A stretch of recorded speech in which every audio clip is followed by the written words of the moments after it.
Reformasi birokrasi di Indonesia terus menjadi perhatian serius pemerintah. Salah satu fokus utama adalah pengelolaan tenaga kerja di instansi pemerintah yang lebih profesional dan terarah. Dalam rangka mendukung hal ini, Menteri Pendayagunaan Aparatur Negara dan Reformasi Birokrasi, Rini Widiantini, memberikan arahan penting kepada para kepala daerah terpilih yang akan segera dilantik. Apa saja pesan beliau? Simak penjelasannya berikut ini.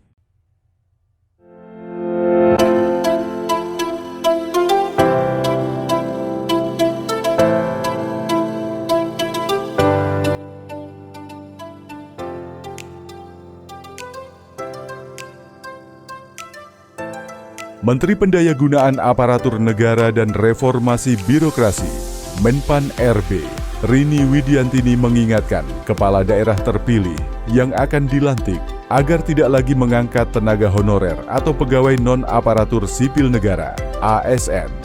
Menurut Rini, penataan tenaga non-ASN tidak akan selesai jika instansi pemerintah, termasuk pemerintah daerah, tidak mematuhi aturan yang berlaku.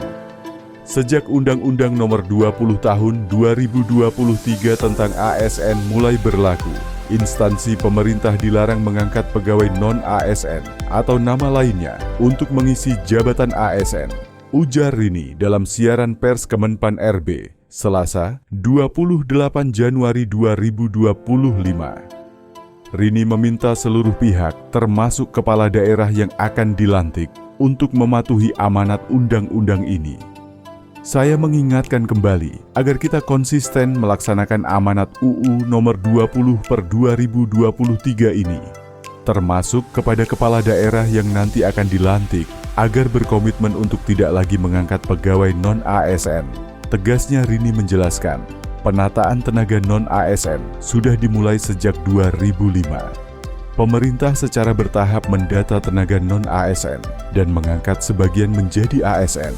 Pada 2014, Undang-Undang Nomor Tahun 2014 menegaskan bahwa pegawai ASN hanya terdiri dari pegawai negeri sipil, PNS, dan pegawai pemerintah dengan perjanjian kerja, PPPK.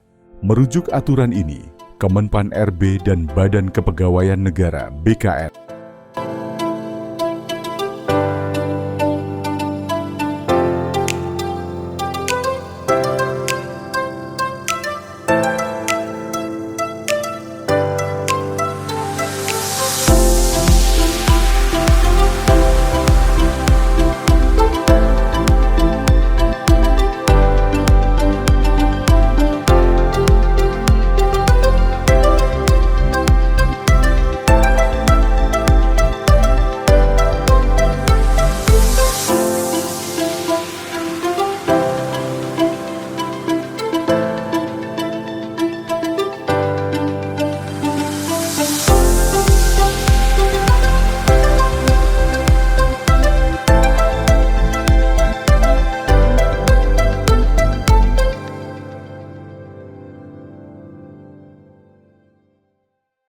melakukan pendataan tenaga non-ASN pada 2022.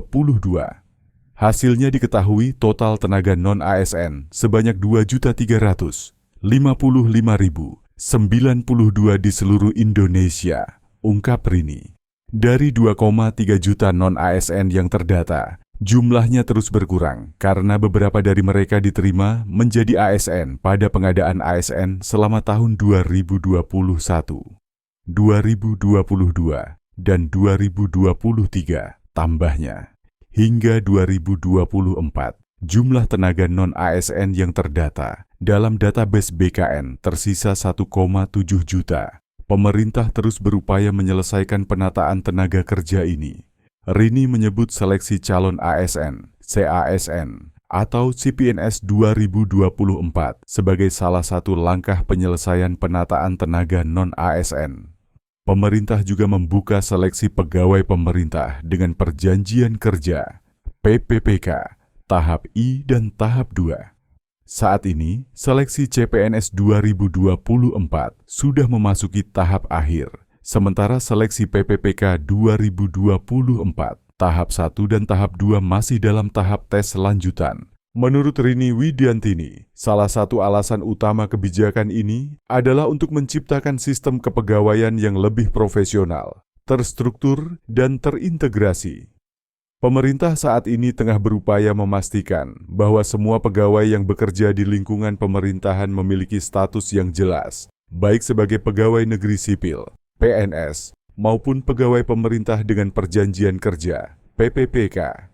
Langkah ini menjadi bagian dari reformasi birokrasi yang lebih luas untuk meningkatkan kualitas pelayanan publik di Indonesia. Selain itu, Menteri juga menekankan bahwa kehadiran tenaga honorer seringkali menimbulkan berbagai masalah, seperti ketidakjelasan status hukum, rendahnya tingkat kesejahteraan mereka, hingga beban anggaran yang tidak terencana. Pemerintah ingin memastikan bahwa pegawai yang bekerja di sektor publik dapat menerima perlakuan yang adil, termasuk perlindungan kerja dan kesejahteraan yang layak, yang hanya bisa dicapai melalui pengangkatan resmi sebagai ASN. Di sisi lain, kebijakan ini juga mengharuskan pemerintah daerah untuk lebih cermat dalam menyusun kebutuhan formasi ASN. Kepala daerah diharapkan mampu bekerja sama dengan pemerintah pusat dalam menentukan formasi yang sesuai dengan kebutuhan real di lapangan. Hal ini penting agar daerah dapat memiliki tenaga kerja yang kompeten dan mampu menjalankan tugas dengan baik tanpa bergantung pada tenaga honorer.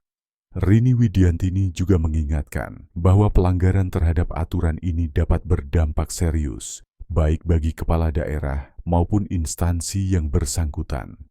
Pemerintah tidak segan untuk memberikan sanksi bagi pihak-pihak yang tidak mematuhi kebijakan ini. Oleh karena itu, kepala daerah yang baru dilantik diminta untuk segera menyesuaikan kebijakan di daerahnya agar sejalan dengan arah reformasi yang dicanangkan pemerintah pusat. Kebijakan ini adalah langkah nyata pemerintah untuk menciptakan sistem pemerintahan yang lebih baik, transparan, dan bertanggung jawab. Diharapkan seluruh kepala daerah dapat mematuhi aturan ini demi kepentingan masyarakat luas. Mari kita bersama-sama mendukung reformasi birokrasi yang berorientasi pada pelayanan publik yang lebih baik. Terima kasih telah menyimak informasi ini. Jangan lupa untuk terus mengikuti perkembangan kebijakan terbaru hanya di IKA Pondeng 3721. Sampai jumpa di video berikutnya.